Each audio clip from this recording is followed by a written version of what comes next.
আমাদের এই চারটি নিশ্চয়তা দেন, আর বিএনপি বছরের পর বছর ক্ষমতায় থাকেন, আমরা সহযোগিতা করব। শুভেচ্ছা এবং অভিনন্দন জানাই।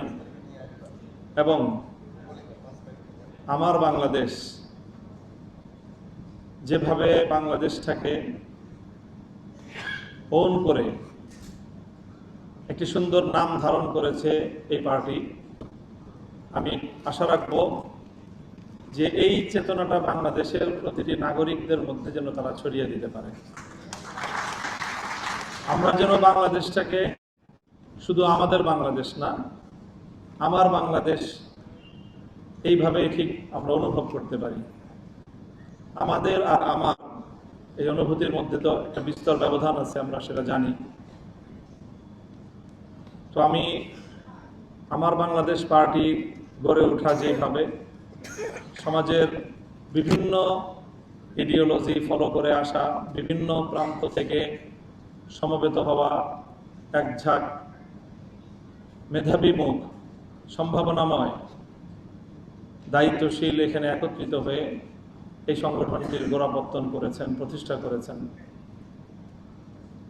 একটি পরিবর্তনের যে আকাঙ্ক্ষা বিগত দিনগুলোতে এই জাতির, বিশেষ করে তরুণ প্রজন্মের বুকে বাসা বেঁধেছে, এবং সেই তরুণ প্রজন্মের বুকে বাসা বাঁধা সামগ্রিক পরিবর্তনের সেই চেতনাটাই জুলাই বিপ্লবের মাধ্যমে বিকশিত হয়েছে, প্রতিফলিত হয়েছে। এখন আমাদের কাজটা হলো যে সেই জুলাই বিপ্লবের আকাঙ্ক্ষাকে আগামী দিনে বাস্তবায়ন করা। এখানে বাংলাদেশ জাতীয়তাবাদী দলের খুবই গুরুত্বপূর্ণ নেতা আমাদের শ্রদ্ধেয় জনাব ডক্টর মঈন খান উপস্থিত আছেন এবং আরও নেতৃবৃন্দ আছেন। আমরা এই বিষয়টা অনুরোধ করব যে আমাদের কিন্তু যেই চিন্তার যে ঐক্যের জায়গাটা, সেটাকে যেন আমরা সকলেই যে কোনো মূল্যে রক্ষা করি। আমরা সংবিধানে একটা সংস্কার চাই, সংশোধনী দিয়ে আমাদের সেই সংস্কারের চাহিদা পূরণ হবে না, স্পষ্ট বার্তা।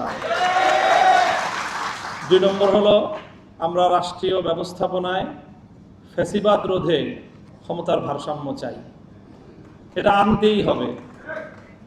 3 নম্বর হলো আমরা বাংলাদেশের রাষ্ট্র প্রশাসন সব জায়গায় দলীয়করণ মুক্ত ব্যবস্থাপনা দেখতে চাই।